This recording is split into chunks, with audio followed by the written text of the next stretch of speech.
Republicans say Jack Smith just got exposed for hiding the 6th of January evidence, but listen closely because this hearing doesn't reveal a cover-up. It reveals how desperate this narrative has become. Lady yields back. The gentlelady from Wyoming is recognized for 5 minutes.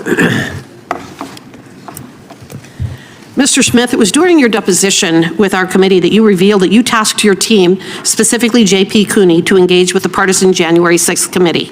You had to have known at the time the controversy surrounding this committee, including the fact that all of the members had been appointed by Nancy Pelosi, who disallowed the Republicans from being able to engage. Yet you proceeded anyway, raising numerous questions as to your strategy for conspiring with the J6 committee. You had every possible resource available to you. Your prosecution of President Trump was clearly a priority for the Biden administration, and it is clear that you had an unlimited budget.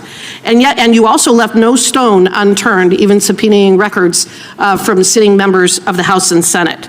So what information could the J6 committee possess that you and the nation's top law enforcement agency could not obtain on your own? I did request J.P. Cooney. What did they have that you couldn't obtain on your own? In any investigation, what information did they have that you were not able to obtain on your own?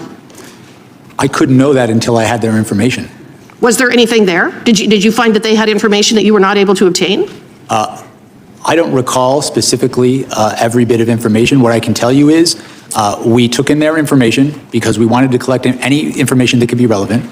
We made our own independent assessment of the evidence. Okay, so from the time that you were appointed as special counsel up to the date of your resignation in January of 2025, did you personally have any contact with any members, staff, or contractors of the House's January 6th Select Committee, and if so, who?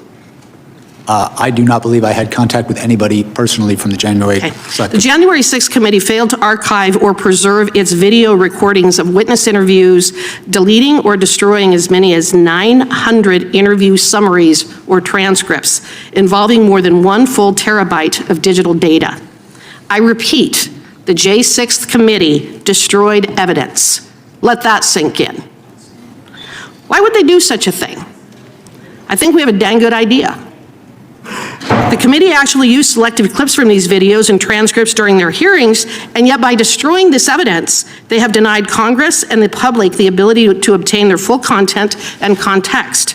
They created their narrative by selective use of the evidence before them, so how very convenient. Did you or your team receive any of those witness transcripts or video recordings of transcribed interviews from the Select Committee that were not released to the public? What I can tell you is that I requested J.P. Cooney to contact the Select Committee. Do you know if you received any of the evidence or testimony that the J6 committee eventually destroyed? I don't have any information that the J6 committee You don't know destroyed one way or anybody. the other as you sit here today?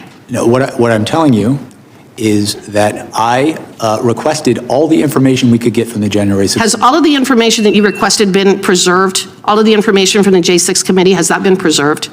The information that we requested and received, we reviewed it. Has it been preserved? Yes, as part Thank of you. our files. And Were you or your team advised, or did you get the impression from anyone affiliated with the January 6th committee that these documents were not for public release, even though portions of them had already been shown to the American people? Were you advised to keep any of the information from the J6 committee confidential?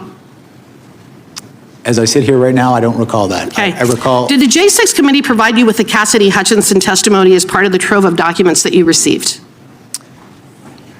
As I sit here now, I don't recall, but it was. Well, you're familiar with her testimony, aren't you? I am. And in fact, wouldn't you agree with me that Ms. Hutchinson's testimony, especially the most explosive allegations made, was comprised of hearsay upon hearsay upon hearsay?